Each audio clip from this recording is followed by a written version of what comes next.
네, 이번 시간에는 제가 회중교회에 관한 전통을 좀 이야기하고 싶은데요.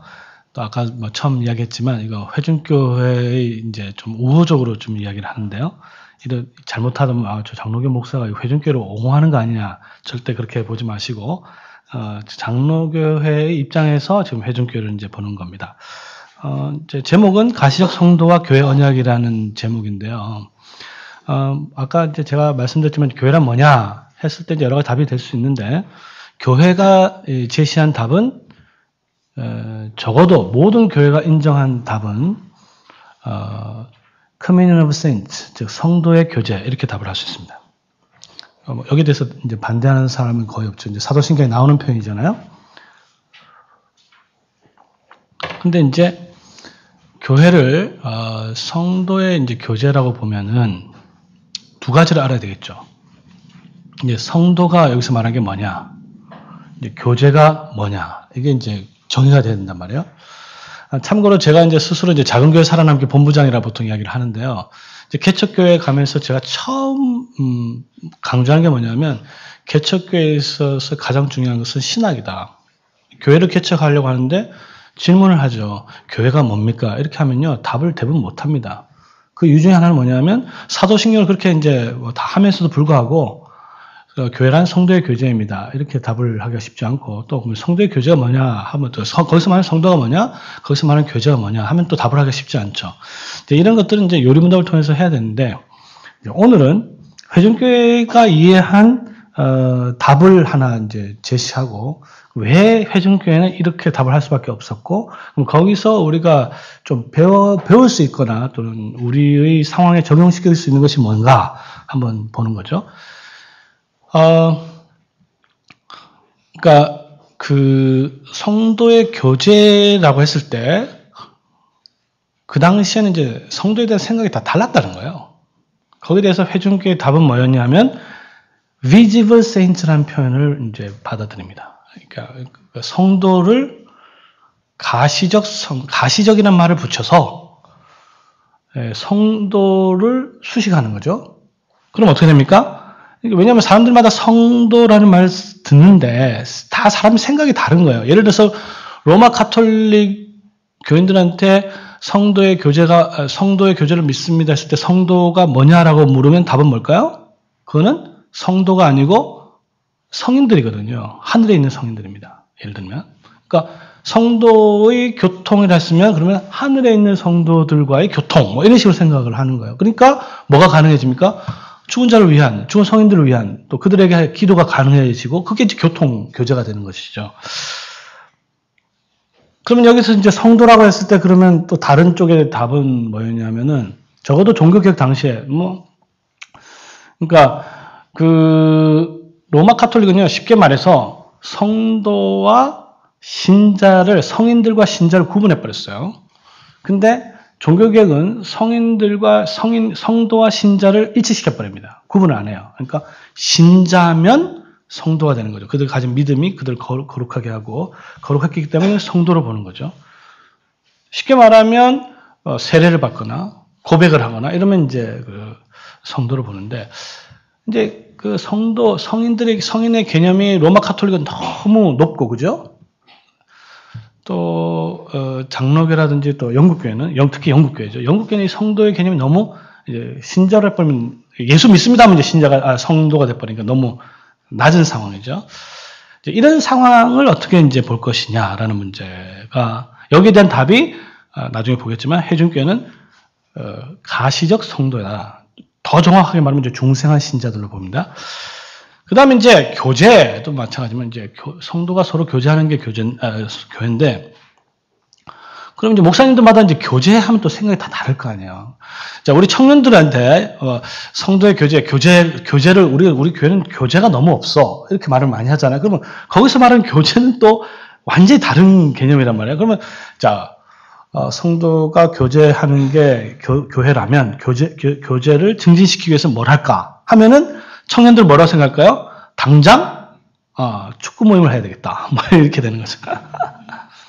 저에게 그러면 만약에 성도의 교제를 위해서 뭘 해야 되냐 딱 하면 저는 답이 또 다르게 나왔죠. 저 같은 경우는 성찬을 해야 된다. 이런 답이 나오는 거죠. 그러니까 교회에 대한 기본적 신학적인 바탕이 되어 있어야 이런 중요한 질문에 대해서 이제 답을 할 수 있게 되는 겁니다. 근데 회전교회는 거기에 대한 답은 뭐야 하면 처치 카버넌트, 언약이라는 개념을 해서 그 성도의 교제의 개념을 이제 뭐랄까 하나의 답변으로 제시하게 된 거예요. 그래서 오늘 제목이 가시적 성도와 교회 언약에 되어 있잖아요.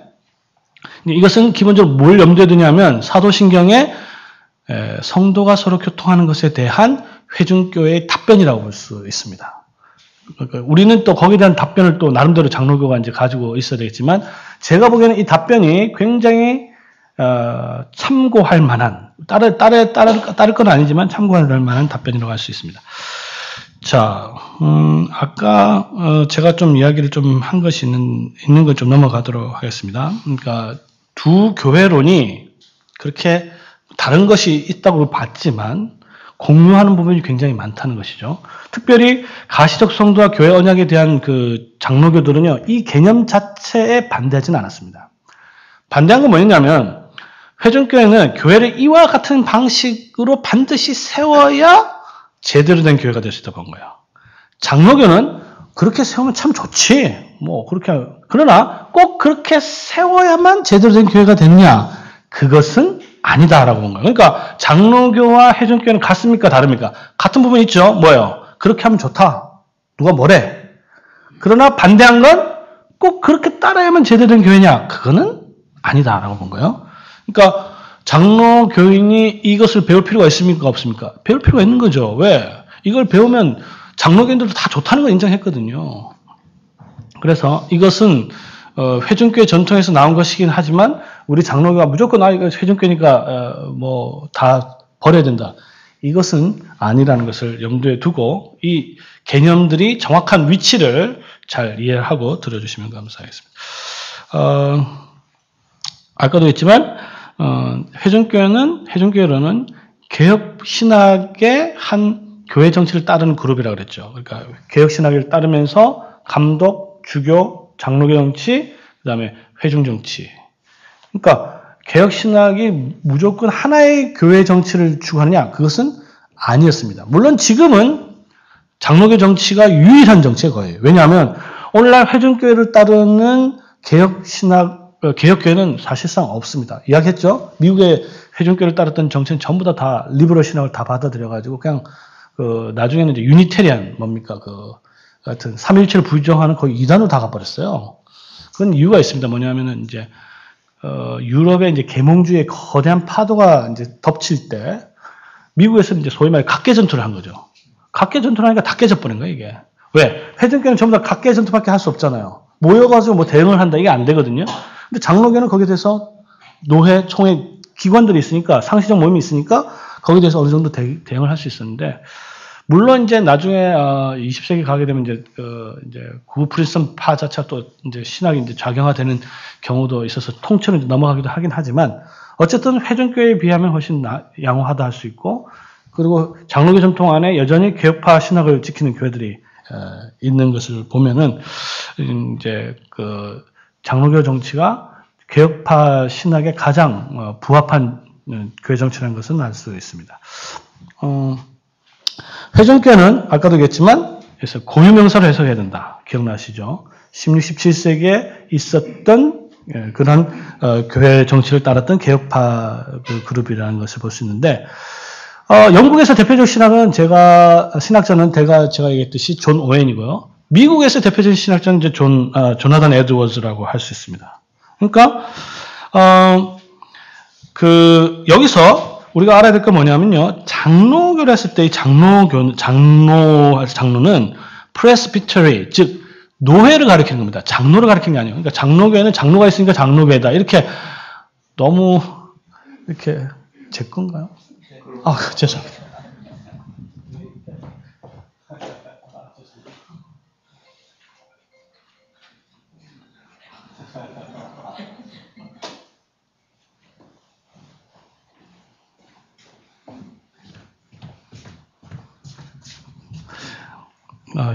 죄송합니다. 저 껐었어야 했는데, 건 줄 알았는데. 자, 그래서, 장로교로 했을 때 장로가 있다고 해서 장로교가 될 수는 없죠. 왜냐하면 뭐 순복음교회도 장로가 있으니까. 그러니까 순복음교회는 장로냐? 아니죠. 침례교회도 우리나라에는 장로가 있더라고요. 미국에는 원래 없거든요. 근데 뭐 그러니까 침례교도 장로가 있으니까 장로교 이거 아니죠. 그래서 장로교로 했을 때는 신학적으로 개혁파, 교회 정치적으로 노예 정치를 따르는, 여기서 말하는 노예는 장로교에서 말하는 노예입니다. 아까도 얘기했죠. 노예의 핵심은, 장로교적 노예의 핵심은 상설이고 그 다음에 권위적, 그죠? 그런 요소가 있을 때 그게 이제 장로교적 노예. 이 노예 시스템을 따르는 교회가 그 장로교회라고 할 수 있습니다. 그러니까 사실은 개체교회만 놓고 보면 회중교회와 장로교회를 구분하기는 쉽지 않아요. 왜? 16, 17세기에는 회중교회도 그렇고 장로교회도 그렇고 전부 다 개혁파 신앙을 따랐거든요. 신앙 고백서도 거의 같았습니다. 구분이 잘 가지 않죠. 미국에 가면 더 심해집니다. 왜냐하면 미국은요, 땅덩어리가 엄청나게 크잖아요. 그러니까 교회가 노회를 이렇게 결성하기가 너무 힘든 거죠. 그러니까 한번 모이기도 쉽지 않고, 영국은 작으니까 이제 노회 같은 모이기가 용이한데, 이거는 뭐 대륙이니까, 그죠? 한참 가야, 이제 말 타고 가야 노예 한번 모일 수 있는데, 실질적으로 노예가 있다 하더라도 기능적으로 하기가 쉽지 않고. 그래서 이제 미국으로 건너가게 되면 이게 장로교라 하더라도 실질적으로는 뭐 회중교회와 별 다를 바가 없는 그런 것이 됩니다. 실제로 그 회중교회를 그래서 뭐라고 불렀냐면 그 independent presbyterian이라고 부르기도 했어요. 독립적 장로교 제도. 그러니까 그게 뭐냐면 개체교회가 노회에 비해서 독립적이라는 거죠. 장로교는 dependent, 그러니까 의존적 장로교회 이렇게 불렀습니다. 그러니까 얼마나 회중교회와 장로교회가 이제 밀접한, 거의 비슷한, 교회 정치가 비슷한 걸 알 수 있는 것이죠. 그래서, 사실 이제 그 회중교회를 이제 인디펜던트, 이제, 독립파라고 부르는데, 여기서 말하는 독립은 개체교회가 상위 기관, 주교나 노회로부터 독립한다. 이 말입니다. 독립적이다. 이 말입니다. 그래서 이제 사실 독립파가 그렇게 좋은 용어는 아니었습니다. 왜냐하면 이제 독립하면 이것은 이제 영국 교회로부터 독립한다. 따라서 이것은 어떻게 보면 분열주의자다, 분리주의자다. 이런 의미가 있었기 때문에 회중교회를 반대하는 사람들은 다 자기 독립파라 불렀어요. 분리주의자다 이렇게 낙인을 찍어버린 거죠. 그러니까 이 용어 자체가 별로 좋은 건 아니라고 볼 수 있습니다. 그래서 자기 스스로는 뭐라 부르냐면요, 회중교회들은 자기 자신들을 congregationalist, 우리가 무슨 독립이냐? congregation, 함께 모이는 거 아니에요? 우리는 함께 모이는 그러한 교회를 추구하는 교회다. 그 함께 모이는 것은 이제 개체교회를 말하는 거죠. 개체교회에서 함께 모인 이 교회야말로 하나님께서 정말로 세우신 진정한 교회다. 이렇게 생각했기 때문에, 그러니까 침례교나 퀘이커도 사실은 이 교회 정치는 침례교, 퀘이커는 이제 독립교회를 따르거든요. 이제 회중교회 정치를 따르거든요. 그러나 신학적으로는 철저하게 리폼드 정신을 따른 교회라고 할 수 있습니다. 자, 아까 언급한 것 중에 이제 국가교회를 좀 언급하고 싶은데, 그게 뭐냐면, 이거를 이해를 해야 이제 회중교회가 나오게 된 이제 개념을 알 수 있는데, 자, 존 오웬을 보면, 존 오웬은 이제 영국교회에서 나왔습니다. 그러니까 영국교회 교인이라고 할 수 있죠. 실제로 영국교회 처치 오브 잉글랜드에 목회자였습니다. 노예에서 안수받아서 목회된 게 아니고 주교가 안수를 줘서 목사가 된 겁니다. 자, 그런데 이 국가교회 시스템은요, 회중교회자들에게는 교인들을 타락시키는 주범으로 생각했어요. 이것은 사실 제세례파도 마찬가지였습니다. 뭐냐면, 자, 국가교회 시스템은 뭐냐면요, 쉽게 말해서 시민과 교회인을 구별하지 않습니다. 이제 멤버십 문제가 아주 중요하겠는데, 회중교회는 멤버십, 회원권이 굉장히 중요해지는데, 뭐냐면, 교회 회원이 어떻게 됩니까? 세례를 받으면 회원이 되는 거죠. 근데, 여기서 말하는 세례는 당연히 뭘까요? 유아세례입니다. 성인세례 아니에요. 우리는 세례하면은 성인세례가 바로 생각나잖아요. 로마 카톨릭이라든지 영국, 그 당시 영국교회는 세례하면 유화 세례요. 아마 제가 보기에는 그 당시 영국 교인들 중에서 성인 세례를 본 사람은 거의 아마 없지 싶습니다. 왜? 나면은 바로 유아 세례를 줘버렸거든요. 그러니까 태어나면 교회 가서 세례 주고 교회에 등록을 시켜버린단 말이에요. 그러니까 교회에 등록시킨다면은 그 시민권을 갖다 거기서 등록시키잖아요. 그래서 우리나라는 예를 들어서 아이가 태어나면 등록을 갖다 어디서 합니까? 주민센터 동사무소 하잖아요. 미국은 예를 들어서 우리 아이가 태어나니까 동사무소 가는 게 아니고 병원에서 바로 하더라고요. 유럽은 아마 오늘날에도 국가교회 시스템을 따르는 교회는 아마 교회에 등록할 겁니다. 그러니까 평생에 교회를 3번 간다 그러잖아요. 태어날 때. 그 다음에 결혼할 때. 결혼식도 거기다가 신고하고. 그 다음에 죽을 때. 죽었으니까 신고해서 이제 뭐랄까 저기에서 이제 제하는 거 아니겠어요? 자, 그러니까 출생과 동시에 세례를 받아서 국가교회 회원이 되니까 교회 안에 그 신자와 불신자가 막 뒤섞여 있는 거예요, 이게. 명목상의 신자라고 했었죠. 막 뒤섞여 있는 거예요. 근데 더 문제는 뭐냐면 이 국가교회 시스템에 따르면 구역별로 나눠져 있습니다. 페리시, 교구죠. 아까 얘기했죠. 교구로 나눠져 있습니다. 그 교회는 교회가 하나밖에 없으니까 그 성도들이 다른 교회에 갈 수가 법적으로 없는 거죠. 이건 뭐 칼빈도 마찬가지입니다. 예를 들어서 칼빈 선생님한테 예를 들어서 옆에 있는 또 다른 교구에 있는 신자가 칼빈 선생님 너무 존경스럽고 설교 듣고 싶어서 왔다. 그럼 칼빈이 그 사람 어떻게 하겠습니까? 당장 경찰서 신고해서 데려가라 이렇게 되는 거죠.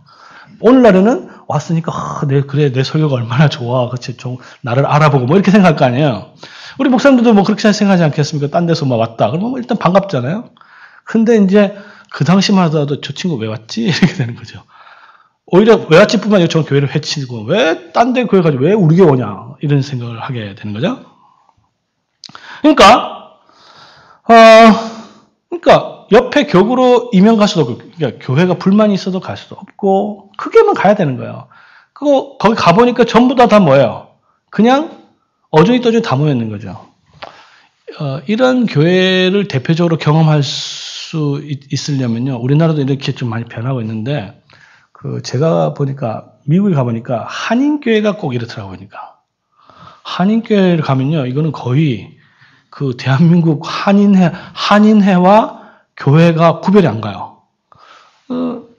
그래서 실제로 제가 어떤 교회에 있었는데 거기 보면 옛날에 이제 금연 이런 것도 있었습니다. 이제 담배 피우는 사람, 뭐 술 먹는 사람, 뭐 별의별서 예수 안 믿는 사람. 그래서 어떤 사람은 자기 노골적으로 나는 예수 안 믿는다 그러고 하면서 재직회는 꼬박꼬박 참석하고 아니 진짜 실제로 있었던 얘기입니다. 그러니까 자기는 이걸 교회로 생각 안 한대요.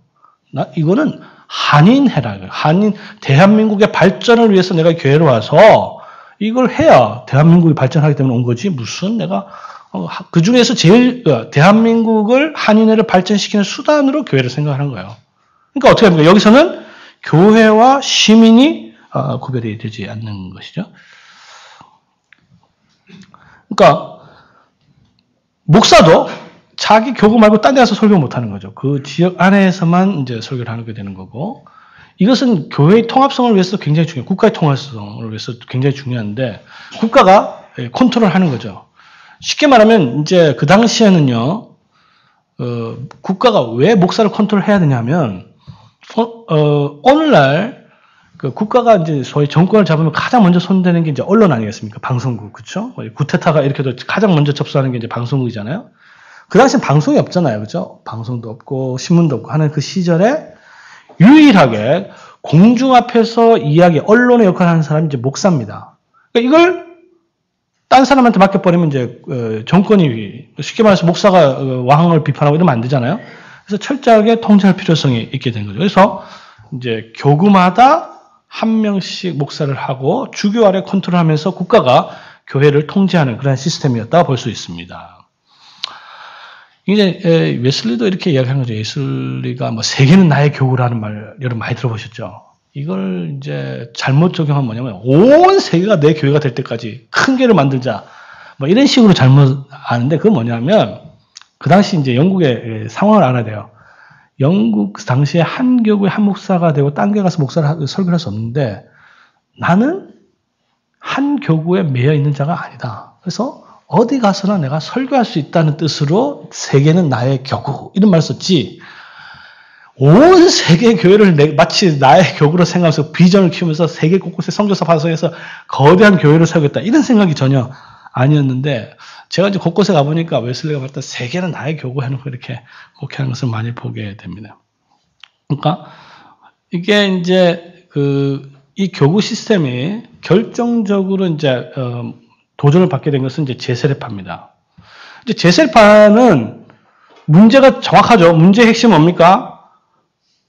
이렇게 교인과 시민이 구별되지 않는 결정적인 근본적인 원인을 뭘로 받겠어요? 당연히 유아세례를 본 거죠. 제세례파가 유아세례를 갖다가 반대한 것은 성경에 없다는 이유도 있었지만 가장 근본적인 이유 중 하나는 뭐냐면 이 유아세례야말로 거룩한 교회 또는 성도를 완전히 이렇게 뭐라 그럴까요? 타락시키는 주범으로 본 거예요. 그래서 거기에 대한 해결책은 뭐예요, 그러면? 유아세례를 없애버린 거죠. 아주 간단하죠. 그러니까, 제세례파는 유아세례가 교인과 시민을 뒤섞어버리니까 근본적으로 유아세례를 갖다 없애버림으로 거룩한 교회를 만들려고 했다. 그런데, 회중교회의 신학이 뭐예요? 제세례파가 아니고 개혁파란 말이죠. 개혁파라는 신학 중에 중요한 특성 중에 하나는 또 뭐가 있습니까? 언약신학이라는 게 있거든요. 언약신학에 따르면 어린아이들도 교회 회원을 보거든요. 그래서 세례를 주어서 회원을 받아야 되지 않습니까? 그렇죠? 그러면 유아 세례를 시행하면서 교회의 거룩성을 담보를 어떻게 할 것인가? 이게 아주 큰 숙제가 되는 겁니다. 이게 이제 이걸 이제 오늘날로 적용시키면 어떻게 되냐면 이렇게 된다고 볼 수 있는데 오늘날 우리 교회에 소위 명목상의 신자들 얼마나 많습니까? 그렇죠? 그러니까 교회 회원이 그냥 막 되는 거예요. 그냥 막 되는 거예요. 그것을 이제 목사님들은 이제 좋아하죠. 왜? 교인들이 늘어나니까. 그다지 똑같은 말을 했어요. 영국 교회 국교회들이 제세례파 또는 회전교회파 왜 교회의 회원권을 엄격하게 하려고 하느냐? 왜 교회를 자꾸 이게 줄이려고 하느냐? 한 명이라도 더 받아야 되지 않느냐? 교회를 왜 자꾸 이렇게 줄이려고 하느냐? 이런 논쟁, 그러니까 공격을 받게 됩니다. 자, 사실 16세기만 하더라도 이게 그렇게 문제가 되지 않았어요. 왜? 16세기에는 소위 경건한 군주들이 많았습니다.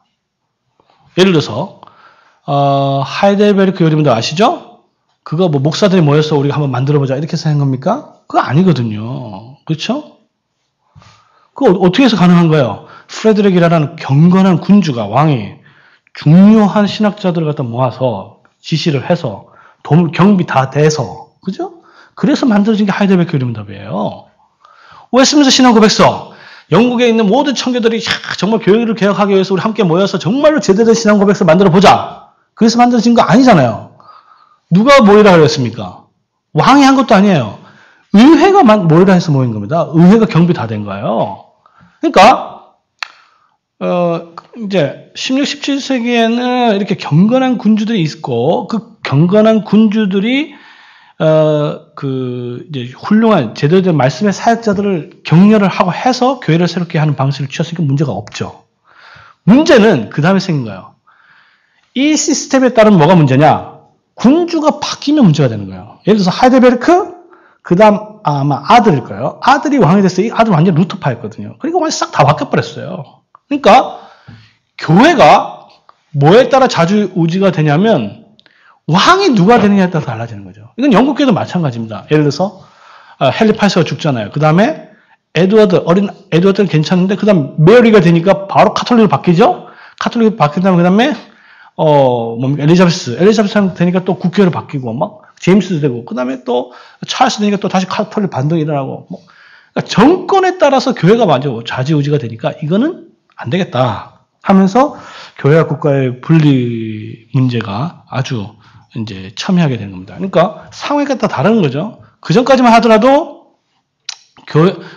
사실은 종교개혁가들, 루터나 켈빈 모두는 다 국가교회를 어느 정도 지지하는 셈입니다. 왜? 그들이 후원자였거든요. 심지어 이제 루터 같은 경우에는 이제 해로 했습니까? 그 사람이 이제 중혼까지도 할 수 있다, 뭐 이렇게 이혼보다는 중혼이 낫다, 뭐 이런 식으로 이야기를 하는 경우도 있었는데, 그래가지고 이제 욕 많이 얻어먹은 거죠. 어쨌든 이렇게 교회가 성도들의 모임이 아니고 죄인들의 모임이 되는 거죠. 또 이렇게 하면 교회가 성도들의 모임이냐 죄인들의 모임이냐 이것도 이제 또 중요한 또 이슈 중에 하나죠. 네. 근데 여기서 말하는 죄인들은 그 뻔뻔스러운 죄인들의 모임이에요. 근데 노골적으로 뻔뻔스러운 죄인들. 그러니까 해서 아까 말했지만 노골적으로 예수 안 믿는 사람들이 교회 회원이 되는 거예요. 그러면서 이제 뭐 폭력배 이런 사람들 어차피 회원들 다 들어오는 거죠. 와가지고 예배는 안 드리고 뭐 딴짓만 하고 뭐 이렇게 하는 사람들이 이제 들어오는 겁니다. 자, 그래서 개혁파 신자들은 이제 제세례파와 달리 유아세를 인정하면서 교회를 이제 새롭게 하려고 했는데 사실은 이제 이 방법은 유일하게 딱 하나입니다. 유아 세례를 받아들이면서 거룩한 교회를 세우는 방법은요, 자녀 교육 똑바로 하는 거예요. 그 방법밖에 없습니다. 다른 방법이 없어요. 근데 우리 장로교회 유아 세례 아무리 주장하면서 자녀 교육 안 하잖아요? 그러면, 아니, 생각, 유아 세례를 주장하는 게 뭐가 어떻게 중요합니까? 안 그래요? 유아 세례 주장하면서 자녀 교육 제대로 하지 않는다. 목사들도 마찬가지죠. 그러면요, 유아 세례는 오히려 이 교회를 죄인들의 모임으로 만드는 아주 고속도로를 내주는 거예요. 그래서 신앙만 우리는 옳다 이렇게 외칠 게 아닙니다. 우리는 침례교에 비해서 훨씬 낫다. 침례교 쟤네들 유아세를 사실 유아세를 인정하자면 그 당시 거의 이단입니다. 오늘날 침례교 보고 유아세를 인정 안 해도 누가 이단이라 하겠습니까? 그렇죠? 참고로요, 침례와 이게 뿌리는 거 있잖아요. 그것도 아주 재밌는데 웨스트민스터 신앙 고백서 작성할 때 침례냐 뿌리는 거냐 이거 열띤 토론이 있었습니다. 그래서 최종적으로 투표를 했어요. 투표를 해서 딱 한 표 차이로 이 뿌리는 게 통과됐습니다.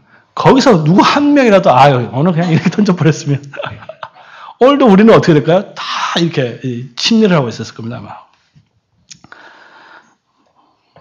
또 다른 곳으로 가지 않기 위해서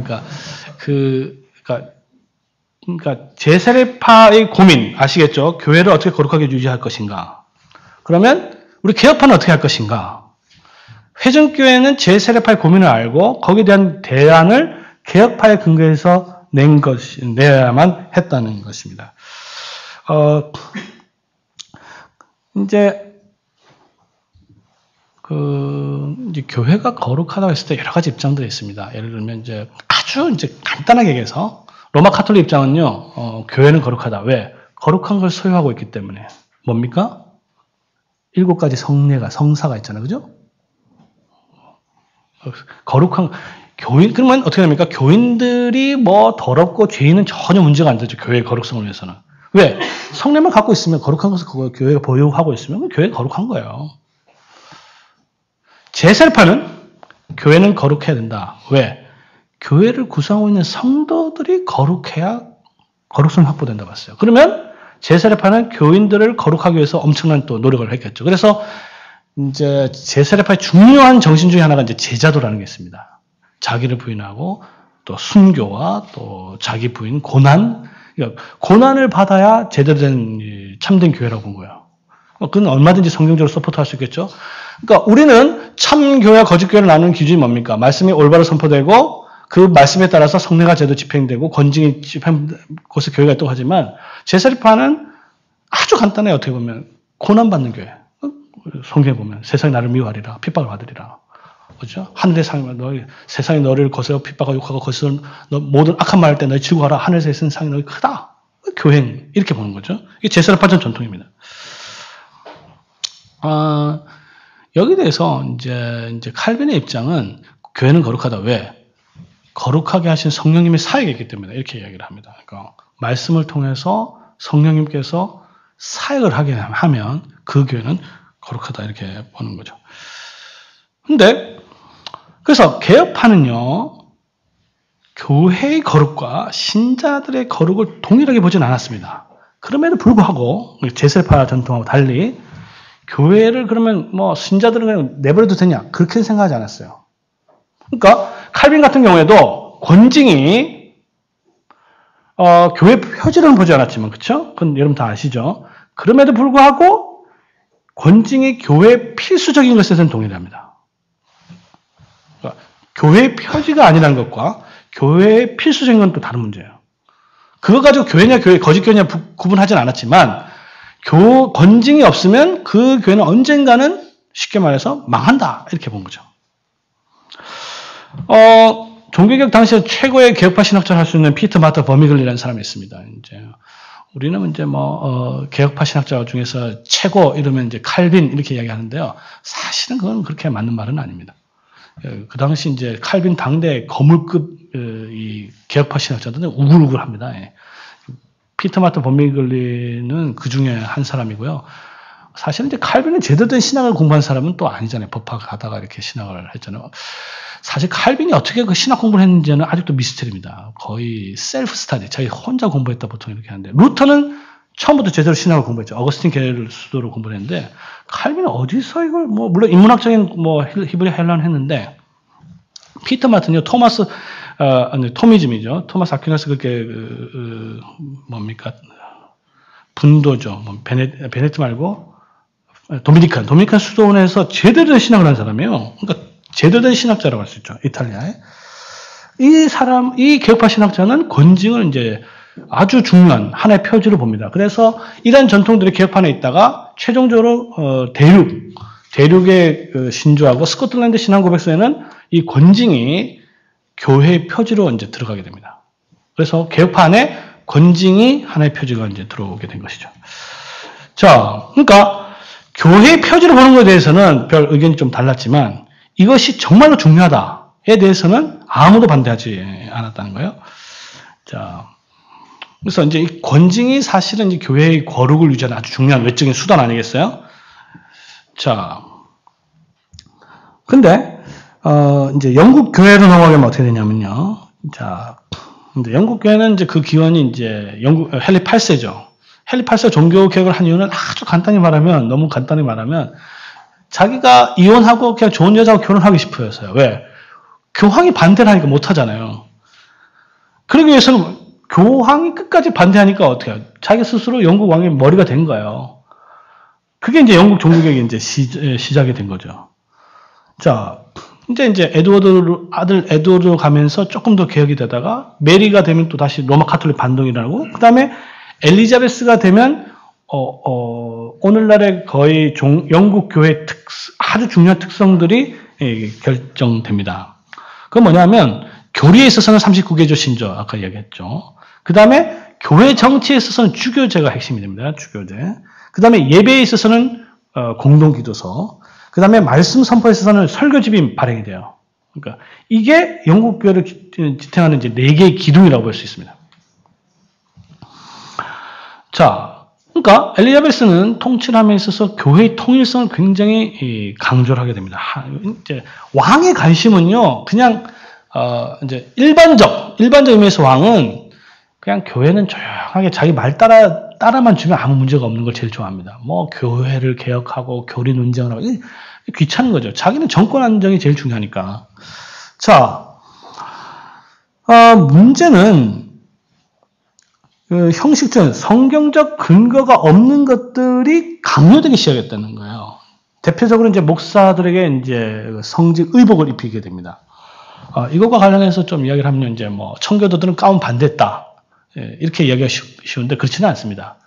반대했던 건 뭐냐면요. 로마식의 의복을 반대한 거예요. 근데 영국교회 입장은 뭐냐면 로마 교회가 틀렸지만 전부 다 틀렸냐? 그건 아니다. 교리는 틀렸지만 옷까지 왜 틀리냐? 옷이 뭐가 잘못됐냐? 그죠?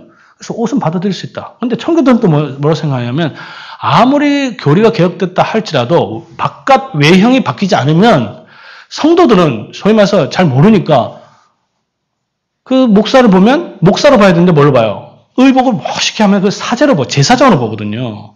그건 안 된다는 것이죠. 이제 이런 논쟁들이 이제 벌어지면서 목사들은 검소한 옷을 입어야 된다. 이제 검은 옷 이런 거죠. 검은 옷을 입어서 말씀의 사역자를 나타내는 옷을 입어야 된다. 이렇게 주장하게 됩니다. 그러니까 이제 보통 이제 청교도하고 국교도하고 논쟁할 때 청교도는 가운에 반대했다. 국교도는 가운을 입어라 했다. 이거는 조금 너무 만약에 오늘날 청교도가 오면 전부 다 뭐라고 하겠습니까? 목사들 무슨 왜 양복만 입고 있냐 이렇게 하겠죠. 다 옷을 입어야 된다는 거죠. 뭐요? 말씀의 사역자는 이제 법복을 다 입지 않습니까? 그렇듯이 말씀의 사역자를 나타내는 외적인 증거가 있어야 된다는 거예요. 옷으로 나타낸다고 분명 청교도들은 분명히 그렇게 이야기할 겁니다. 자, 이제 그렇게 했습니다. 근데 청교도들은 이제 이런 것이 성공하지 못합니다. 이제 엘리자베스 때 복식 논쟁이 있어서 청교도를 패하고, 그 다음에 교회 정치 문제에 있어서 이제 의회 안에서 청원 논쟁 때문에, 권면 논쟁 때문에 또 교회 정치도 이제 개혁도 이제 물 건너갔는데, 특별히 뭘 개혁하려고 했냐면요, 주교제를 개혁하려고 했습니다. 주교제의 핵심 뭐랬어요? 한 사람에 의한 교회 정치입니다. 이거를 개혁하려고 했는데, 왜 이게 문제가 됐냐면요, 성도들의 삶을 개혁해야 되는데, 담임 목사가 성도들의 거룩에 대한 관심이 없는 거예요. 왜?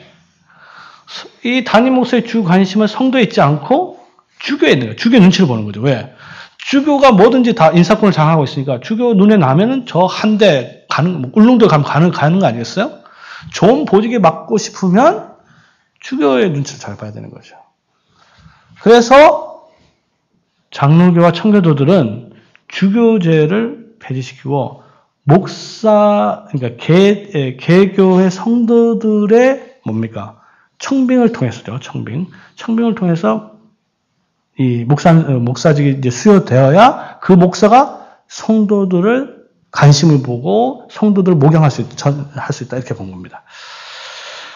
그러니까 이제 이런 영국 교회 시스템, 국가교회 시스템, 주교 시스템, 예배 시스템, 이 모든 것을 봤을 때는 교회가 개혁이 될 수 있는 여지가 없는 거죠. 그래서 이제 대부분의 청교도들은 이런 모든 것이 이제 왕을 통해서 개혁하려고 그러고, 또 뭡니까, 의회를 통해서 개혁하려고 하고, 이 모든 것들 시도가 좌절이 됐을 때 한 방법은 뭐냐면, 윌리엄 퍼킨스 같은 경우에는 쉽게 말해서 설교 열심히 하고, 그 다음에 세미나 이렇게 막 개최하고, 이 세미나 같은 거 마찬가지입니다. 컨퍼런스죠. 컨퍼런스 개최해가지고 성도들을 계몽시키고 목회자를 계몽시켜서 이렇게 교회를 새롭게 하려고 하는 거죠. 사실 우리 이게 세미나 왜 이렇게 모였습니까? 원래는 이거 할 필요 없는 거예요. 죄송하지만. 제대로 된 교회라면 이거 필요 없습니다. 어떻게 하면 뭘 통해서 해야 돼요? 노회와 시찰회 다 있잖아요. 시찰회 노회 모여서 이거 해야 되는 겁니다. 사실은. 제대로 노회가 모여가지고 그러니까 할 일을 안 하고 엉뚱한 일만 하니까 그죠? 이렇게 모이는 거 아니겠어요? 장로교회에서는요. 기본적으로 이러한 모임들을 노회가 모였을 때 다 모여가지고 말씀의 통일성을 가지고 새로운 것들을 정리하고 그렇게 하는 겁니다. 참고로 이제 이런 한 예를 들면 그 조그만 교단이었었는데 제가 있었던 그 아주 보수적 개혁파 교회는요. 뭘 하느냐면 제일 중요한 게 뭐냐면 그 신학생들 우리 지금 강도사 고시에 해당하는 거예요. 그걸 일주일 합니다. 일주일. 그 교수들이 다 나와 있고 3명이에요. 많지도 않아요. 3명인데 3년 동안 배웠던 거 전부 다 질문 다 하는 거예요. 제가 놀랐던 건 뭐냐면요. 질문하잖아요. 거기서 답을 합니다. 교회란 뭐냐? 또 뭐 답하고. 그러면 할 뿐만 아니라 거기에 대해서 근거 구절, 성경 구절 다 외워서 답을 하는 거예요. 물론 다 문제가 어렵진 않은데 성경 암송에 대해서 제가 그때 놀랐습니다. 그러니까 총회하고 노회가 모여서 왜냐하면 말씀을 같이 나누고 말씀을 통해서 교회를 통치하는 게 장로교 원리거든요. 그러니까 총회하고 이렇게 안 하니까 이제 이렇게 따로 모여서 이렇게 하는 거잖아요. 그러니까 영국 교회도 똑같이 그렇게 한 거예요.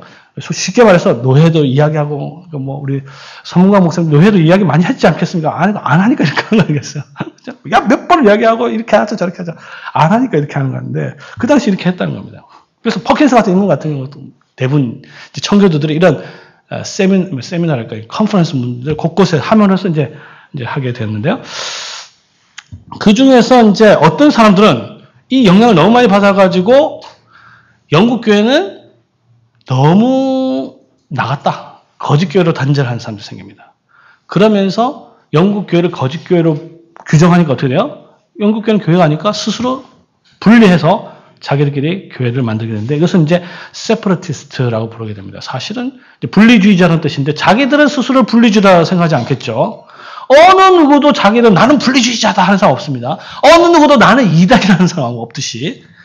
근데 이들은 사실 이제 브라운을 따서 이제 브라우니스트라 불리기도 하고, 사실은 자기네들은 뭐라 불렀겠어요? 우리는 영국교회다. 이렇게 이야기하겠죠. 왜? 영국교회는 없으니까, 또는 영국교회는 거짓교회로 완전히 가버렸으니까, 우리가 진짜 영국교회다. 이렇게 봤는데, 이제 오늘 역사가 입장에서 보면 이건 이제 영국교회를 거짓교회라고 하면서 이제 나왔는데, 회전교회는 어려워요. 왜 어렵냐? 세퍼러티스트는 쉽습니다. 영국교회는 거짓교회니까 새로 세우면 돼요. 자기 원리에 따라서. 회전교회는 영국교회가 참교회라고 생각했습니다. 참교회니까 분리할 수 있어요? 없어요? 없잖아요. 그러니까 영국교회 안에서 개혁을 해야 되는 입장이었던 거죠. 자, 이 오웬이 그럼 어떻게 했냐를 보겠습니다. 오웬이 이제 회전교회 이제 대표적 이제 세컨 제너레이션 2세대 이제 대표적 지도자가 되는데요. 아버지가 이제 비국교도 전통에서 이제 태어났고요. 비국교도 그러니까 non-conformist라는데 그래서 이제 이거는 뭐냐면 non-conformist는 영국 교회 폼 형식이죠. 이 형식은 아까 얘기했듯이 예배, 정치 뭐 이런 폼들이 있어요. 이 폼을 따르지 않고 자기 교회에서 자기 나름대로 이렇게 시행하는 사람들을 말합니다. 이제 이 전통의 아버지 밑에서 이렇게 배운 거죠.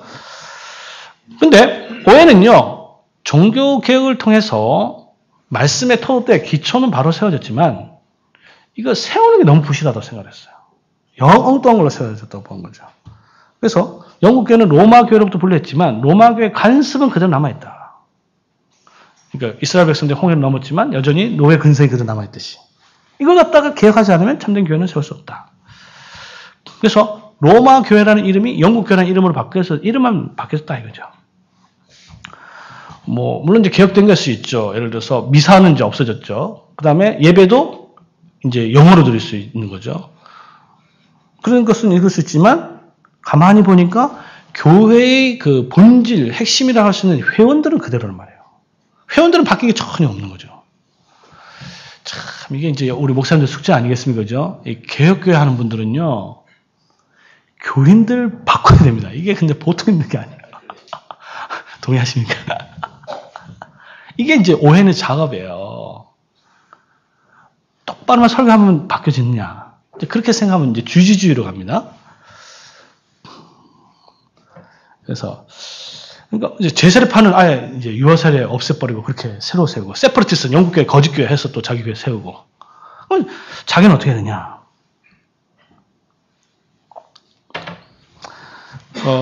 이제, 교회는 이제 집에 비유할 수 있습니다. 하나님의 집이라 그러잖아요. 하나님의 집, 또 하나님의 자라나는 집이라 하는데 이 집이 튼튼해지기 위해서는 기초가 발라야 되고 건물을 바로 세야 된다. 기초는 제대로 됐다. 그렇죠? 종교개혁을 통해서 하나님의 말씀의 교리적 토대, 근본 토대가 쫙 돼 있다. 세워야 되는데 그 세우는 것은 이제 집은 이제 벽돌로 이제 세우죠. 그 당시는 다 벽돌로 썼으니까 오늘날은 이제 콘크리트 뭐 이제 이렇게 쇠 집어넣어서 세우는데 그 당시 다 벽돌로 썼으니까 오웬이 또 회중교제들이 보기에는요 벽돌들이 산돌이 되어야죠. 배들서에 산돌이 돼야 되는데 모두가 자세히 보니까 죽은 돌이 많이 있는 거예요. 그러니까 산돌 죽은 돌 막 뒤섞여 있으니까 이 교회가 이게 한번 발로 차버리면 무너지게 돼 있는 그런 상황이에요. 그러니까 교회를 이루는 회원 전체를 튼튼하게 하지 않으면, 산돌로 바꾸지 않으면 이거 안 되겠다 이렇게 생각을 한 거죠. 그래서 건물을 튼튼하게, 교회를 튼튼하게 세우기 위해서는 오직 살아있는 돌로 지어야 되겠다라는 생각을 하게 됩니다. 아까도 얘기했지만 그 당시 있는 그 국가교회 시스템 안에서는 이게 뭐 죽은 돌이 들어올 수밖에 없는 시스템 아니겠어요, 그죠? 그래서 오해는 이제 산돌만을 가지고 이제 교회를 세우려고 했는데, 그럼 산돌이 뭐냐? 살아있는 돌. 이것을 회중교회들은 중생한 성도로 해석을 했습니다. 중생한 성도. 살아있는 돌이니까, 죽었다가 살아난 돌이니까. 중생을 경험한, 또는, 그런 자들로 교회를 구성해야 되겠다. 실제로 이제 오헨이 그런 중생의 경험을 한 사람이었습니다. 여기서 이제 중생에 대한 개념을 알 필요가 있는데, 그 당시 그럼 영국교회는 그러면 여기도 동의하지 않냐? 동의합니다. 당연하지. 중생한 사람으로 교회를 세워야지. 국교에도. 그럼 거기서 말하는 그럼 중생은 뭐냐? 자, 중생이 뭐냐 해서 답은 그건 당연히 세례받은 사람이죠. 세례받으면 뭐가 되냐? 중생한 거 아니냐. 국교의 개념은요. 세례받으면 중생한 자를 봅니다. 근데 오해는 세례는 세례고 중생은 중생이죠. 세례가 중생을 위한 수단이긴 하지만 세례와 중생을 기계적인 그런 연결로 시키는 것에서는 반대하는 거예요. 그러면서 세례는 이제 사인이잖아요. 표잖아요. 표와 인이잖아요. 그것 자체가 세례는 아니잖아요. 근데 로마 카톨릭이라든지 그 다음에 영국 교회 입장은요. 세례받은 중생 한 자로 본 거예요. 그러니까 영국 교회 입장에서 보면 전부 다 중생한 사람으로 되어 있는 거죠. 그러니까 오해는 그렇지 않다. 세례와 중생은 구분돼야 되고 정말로 세례를 받았다 할지라도 중생한 자들로 교회를 구성해야 된다. 이렇게 보게 되었습니다. 여기까지 우리 목사님들 이제 동의할지 모르겠는데 이제 그 다음 어려운 문제는 뭡니까? 중생을 했는지 안 했는지 어떻게 하냐 그죠? 이게 정말 어렵죠. 그러니까 오웬 같이 해중교회 주의자들이 이렇게 중생한 사람으로 교회를 해야 한다 이렇게 이야기하면요, 이게 무슨 하나님이냐, 그죠? 그 누가 판단하느냐 바로 이렇게 나오거든요. 뭐 중생은 당연히 하나님의 전적인 사역이죠. 중생은 보이지 않는 영적 실체입니다. 그렇죠? 근데 여기서 회중교회주의자들이 발전시킨 개념은 뭐냐면요. 중생과 중생의 열매를 구분시킵니다. 중생은 보이지 않죠. 성령님의 사역이기 때문에. 그러나 중생의 열매는 보인다는 거죠. 그러면 중생의 열매를 보고 중생한 자를 판단하는 거예요. 중생을 판단하는 거예요. 물론 그 판단은 회중교회에 있어서는 당회가 합니다. 그러니까 회중교회에 있어서는요, 이 당회에 있어서 당회원들의 가장 중요한 요소 중에 하나는 분별력이에요, 사실은. 그거 없으면 이제 이 시스템이 굴러가지 않잖아요. 근데 또 이렇게 되면 또 반론이 생기죠. 뭐냐? 중생의 열매 이거는 그냥 뭐 거짓으로도 얼마든지 할 수 있는 게 아니냐, 그죠? 열심히 쉽게 말해서 열심히 새벽기도 하고 열심히 뭐 봉사하고 뭐 예를 들어서 신앙 고백서문도 아주 자기 마음대로 아주 멋있게 그냥 누가 그죠? 자문을 해서 쓸 수 있는 거 아니겠어요? 거짓으로 거짓은 아니더라도 아주 그럴듯하게. 여기에 있어서 이제 중요한 또 개념 중에 하나가 뭐냐면 이제 judgment of charity라는 개념이 또 있습니다. 사랑의 판단이라는 건데요. 그건 뭐냐면 우리가 판단함에 있어서 어떤 사람의 판단을 우호적으로 판단하는 거예요. 좀 더 쉽게 말하면 이렇습니다. 지하철에 있는데 거지가 와서 공양을 합니다. 그러면 제가 판단을 해야 되죠. 무슨 판단을 해야 됩니까? 저 사람 진짜 거지냐, 아니면 조폭 중에 하나 돈을 벌기 떼부자냐. 실제 그런 사람 있잖아요. 근데 그 사람이 양복도 아주 쫙 빼입고 그죠? 명품 옷을 거치고 그렇게 왔다. 그럼 어떻게 합니까? 저 친구는 아니다. 이렇게 판단하겠죠? 근데 그 거지를 보니까 팔에 하나 없어요. 눈도 하나 없고 애 하나 이제 있고 옷도 막 완전히 거지처럼 돼 있어. 그러면 그 사람이 실제로 떼부자인지 모르겠지만 그 사람이 거지라고 판단하고 도와주는 게 맞죠. 그러니까 그 뭐냐면 그 사람이 명백하게 반증되는 것, 반대되는 증거가 없으면 그 사람을 그대로 있는 그대로 받아준다는 게 사랑의 판단입니다. 이게 이제 저지먼트 오브 체리티라는 건데 이게 사실 토마스 아퀴나스 이런 이제 신학 대전에 나타나는 개념들이에요. 그러니까 이것을 사용해서 우리가 사랑의 판단을 가지고 그 사람이 예를 들어서 예수 믿습니다. 신앙 고백을 합니다. 이렇게 하면 만약에 그 삶에 있어서 명백하게 그 고백과 반대되는 삶이 나타나지 않으면 중생의 완전한, 그런 사실 없긴 하지만 중생의 증거가 없더라도 중생한 것으로 판단해 주는 거죠. 자, 이제 이래 가지고 이제 오해는 그 회중교회를 정말로 중생을 이제 그러니까 중생을 되기 위해서는 두 가지가 사실 필요해요. 뭐냐면 자기가 정말 중생했던 고백이 있어야 되죠. 이러한 같은 중생에 대한 체험에 대한 고백이 있어야 되고 그리고 거기에 대해서 삶이 최소한 반대되는 삶이 아니라 주님을 따르는 삶이 있어요. 그러면 이 사람 중생했다 이래 보는 거예요. 자, 이제 이렇게 되니까 이런 주장에 대해서 이제 국교회들은 또 반대도 있습니다. 우리를 보면, 야, 그거 참 좋은 아이디어 같다라고 생각하지만, 장로교들하고 국교회들은 그렇게 되면 국교회 안에 있는 목사님 어떻습니까? 여기서 목사님 교회 안에, 자, 중생을 이제 했는지 안 했는지 판단하면, 자, 100명 교회 중에서 몇 명 남을까요? 목사님 같은 경우. 우리 교회는 거의 다 남습니다. 제가 중생 환자로 다 판단했기 때문에. 아마 우리 한국에 있는 교회들 전부 다 중생을 가지고 잘라버리면요, 한 10%도 안 남을지도 모르거든요, 아마. 그만큼 우리 한국교회가 회중교회 정신에 따르면 부실한 교회들이죠. 그래서 ON의 시스템에 따르면 교회를 갖다 잘라내버려야 돼요, 어떻게 보면. 한 명이라도 더 받을 생각, 너는 왜 전도에서 한 명이라도 더 불릴 생각 안 하고 왜 잘라내느냐, 이렇게 하는 거죠. 근데, ON은 이렇게 했을 때, 역사적으로 그건 틀린 주장이다. 왜? 초대교회를 한번 봐라. 초대교회 때는 권징이 아주 엄격하시게, 회원 가입할 때 초대교회는 아무나 하지 않았다. 회원이 되려면 적어도 몇 년의 과정을 거쳐서 정말 확인하고 해서 회원을 받아줬다. 그렇게 해도 초대교회는 성장했다. 이렇게 주장을 하는 거죠.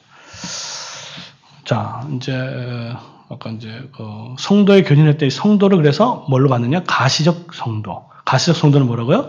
중생한 자들로 모여야 된다. 이렇게 봤습니다. 그러니까 회원권을 굉장히 중요시 여긴 거죠. 그 다음에 교회 언역인데, 이제는 이제 성도의 교제할 때 교제에 해당하는 건데, 산도를 그냥 이렇게 모아놔가지고는 교회가 되는 게 아니죠. 그쵸? 자, 산도를 전부 다 만들었어요. 벽돌 만들었어요. 모아놓으면 그 교회가 됩니까? 그렇지 않잖아요. 차근차근 제대로 쌓아서 이렇게 붙여야 될 거 아니에요? 성도들. 그러니까 돌과 돌을 결합을 시켜야 돼요.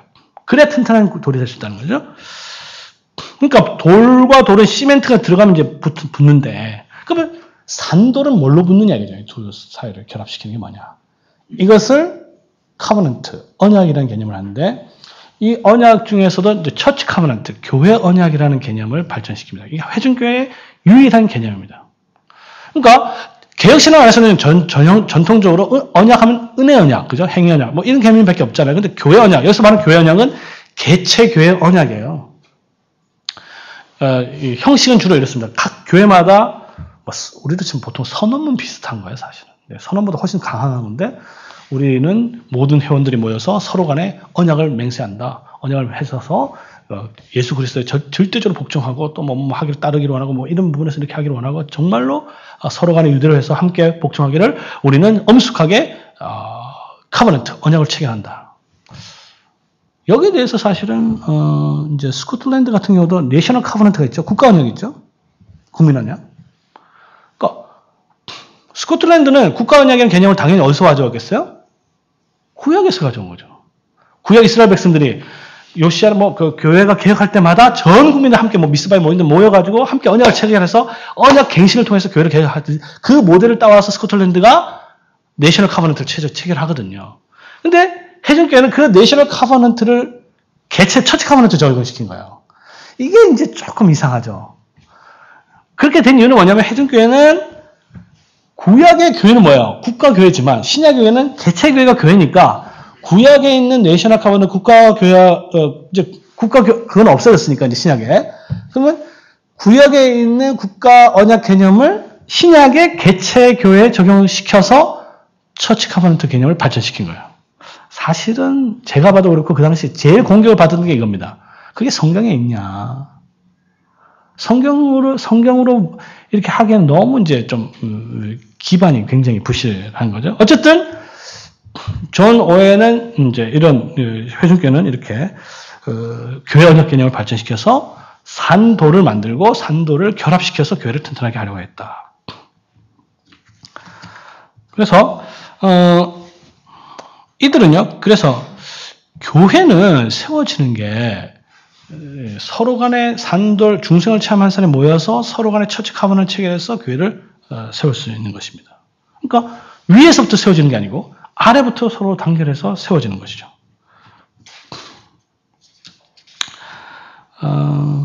왜 그럼 오웬이 그렇게 교회를 이해했냐면요. 오웬의 회중교회에 따르면요. 개체 교회가 그리스도의 직접적 기관으로 받았습니다. 그러니까 그리스도의 직접적 통치, 중간에 어떤 뭐 노회나 주교나 이런 것을 통해서 개체교회가 다스려지는 게 아니고 개체교회가 그리스도의 직접적 몸으로 오고 그렇기 때문에 그리스도에서 직접적으로 다스려져야 된다고 본 거죠. 자, 이제 이렇게 되면은 이제 그러니까 그 당시 교회의 회원들 간의 연대가 되지 않아요. 왜? 자발성이 없기 때문이죠. 스스로 결단을 해서 엄숙한 언약을 통해서 회원이 딱 돼야, 그죠? 교회가 튼튼해질 텐데, 국가교회 시스템에 따르면 회원이 되는 건 아주 간단하죠. 어떻게 하면 회원이 됩니까? 그냥 태어나기만 하면 되잖아요. 그냥. 할 것도 없어요. 태어나면 자동적으로 되는 거죠. 이렇게 하니까 이제 여러분 좀 심감이 안 날 수 있는데, 오늘날 교회 회원이 되는 건 또 아주 간단하죠? 교회 가서 등록 카드 작성해서 제출하면 교회 회원이 돼버리잖아요. 아닙니까? 물론 뭐 그렇지 않을 수도 있는데, 특히 대형교회는요, 등록했습니다의 개념이 좀 이상하더라고요. 등록했습니다는 등록 카드를 내면은 교회 회원이 돼요. 더 이상, 물론 요즘에 새가족반이 돼야 뭐 하는 경우도 있는데, 사실 교회 명부가 있는 경우도 거의 뭐 장로기도 없죠, 사실은. 그러니까 제가 말씀드리고 싶은 건 뭐냐면, 오늘날 회원과 비회원, 불신자와 신자의 개념이 막 뒤섞여 있는 거예요, 이게 교회가. 그러니까 ON이라든지 회전교회가 고민한 것들을 여전히 유효하다는 거지만, 적어도 우리 한국교회 시스템에서는 어떤 문제에 관해서? 회원에 관한 문제에서 회원과 비회원이 구별되지가 전혀 않은 거죠. 뭐 참고로 저희 교회는 아주 분명합니다. 딱 가면 회원인지 안 하는지 이제 알 수 있는데, 그것은 뭐 이제 영적인 눈이 열려서 중생한 자와 중생하지 않은 사람을 구별해서 그런 게 아니고, 이제 사실 제가 이제 성찬을 굉장히 강조하는 사람이고, 성찬에 대한 책도 썼거든요. 예, 성찬에 대한 책 썼는데, 저희 교회는 매주 성찬식을 정회원에게만 합니다. 그러면 회원과 비회원이 확 갈려져 버리죠. 성찬식을 할 때. 그래서 그러니까 제가 이걸 한 이유는 이제 존 오웬의 그 방법을 좀 적용시킨 거라고 볼 수 있어요. 자, 그래서 오웬은 기본적으로 그 모델을 어디서 가져오냐면 초대교회 모델을 가져옵니다. 자, 초대교회를 한번 봐라. 초대교회 구역을 나눠가지고 딱 나눠서 이거 어딨냐? 그래가지고 교회가 제대로 되겠느냐? 초대교회는 자발적으로 모였다. 성령께서 말씀 역사하시면 자발적으로 모여서 단결해서 교회가 튼튼하게 했다. 따라서 오늘날도 왜 그게 안 되냐 이것이죠. 뭐 이 점에 있어서는 또 이제 성경 해석 중에서 아주 또 중요한 이슈 중에 하나가 초대교회를 뭘로 볼 거냐도 아주 중요한 이슈입니다. 초대교회로 돌아가자. 이제 구호만 있죠. 어떻게 사람은 그냥 초대교회로 가자. 뭐 잔말이 많아 이렇게 할 수 있는데, 초대교회가 그럼 어떤 교회냐? 정확하게 어떤 교회냐? 오순절 예루살렘 교회냐? 아니면 안디옥 교회냐? 좀 더 나아서 고린도 교회냐? 고린도 교회는 뭐 싸움하고 많은데 그것도 본받아야 거 아니잖아요. 도대체 초대교회로 돌아가자는 게 뭐냐? 이것도 굉장히 참 쉽지 않은 숙제죠. 보통 뭐 초대교회로 돌아가자면 이제 예루살렘 교회로 돌아가자는데, 그럼 예루살렘 돌아가자. 그럼 어떻게 할 것이냐? 그것도 생각이 다 달라요. 자, 예루살렘 교회 방언이 일어났잖아요. 그럼 방언해야 합니까? 자, 예루살렘 교회 유무상통했으니까 오늘도 유무상통해야 되냐?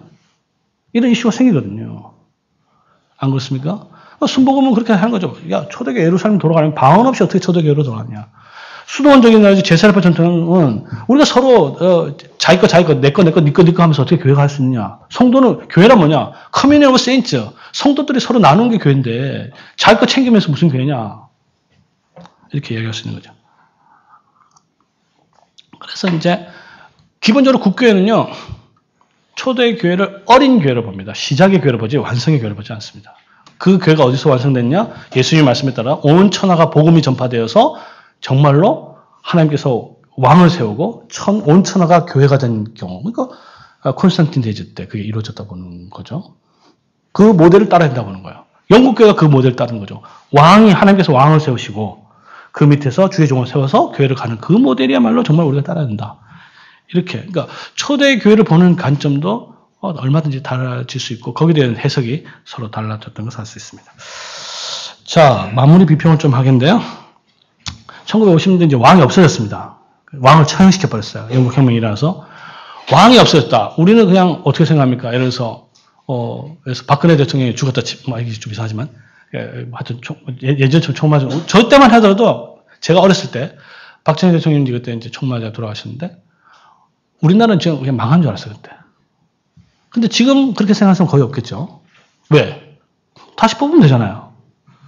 근데 이 당시만 해도 왕이 없었다. 이거는 보통 문제 아닙니다. 왜?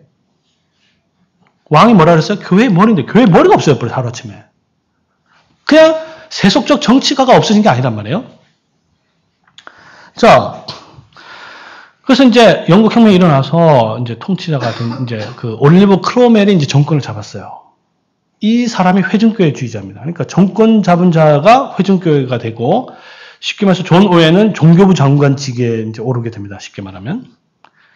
영국 교회 조직과 이런 것에 대한 책임을 맡아요. 근데, 이제, 자신의 신념들은 이제, 교회를 이제 세워가는데, 이제 너무 기간이 짧았죠. 존 오웬의 개념대로 하면은, 개교회를 전부 다, 각 교회마다 전부 다 회중교회를 바꿔놔야 되는데, 이게 얼마나 시간 많이 걸리겠어요. 그래서 이제, 영국 교회는 간단하죠. 주교들에게 명령시켜보면 하루 만에 바꿔버리는데, 국가교회 시스템을 따르지 않으면 한 교회 다 바꿔야 되니까 이게 얼마나 시간 걸리겠습니까? 자, 그래서 이제 결국 이게 실패합니다. 이제 실패하고 이제 그 왕정 복구가 되면서 이제 보수 반동이 일어나면서 이제 다시 원상 복귀가 됐는데 그래서 이제 존 오웬은 이제 포기하지 않고 이제 숨어 들어갈 수밖에 없죠. 숨어 들어가서 한 교회를 이제 세워가기 시작합니다. 이 점에서 있잖아요. 이제 우리 회중교회가 딴 거는 몰라도 교회를 개척함에 있어서는 굉장히 본받을 게 저는 많다고 봅니다. 그러니까 노회에서 파송하는 거 말고 실질적으로 교회를 하나 개척을 해서 세워가는 것들은 오늘 우리가 배웠던 걸 곰곰이 이제 모든 문제점들을 우리가 한번 생각해 보는 거죠. 사실 저도 이제 죄송합니다.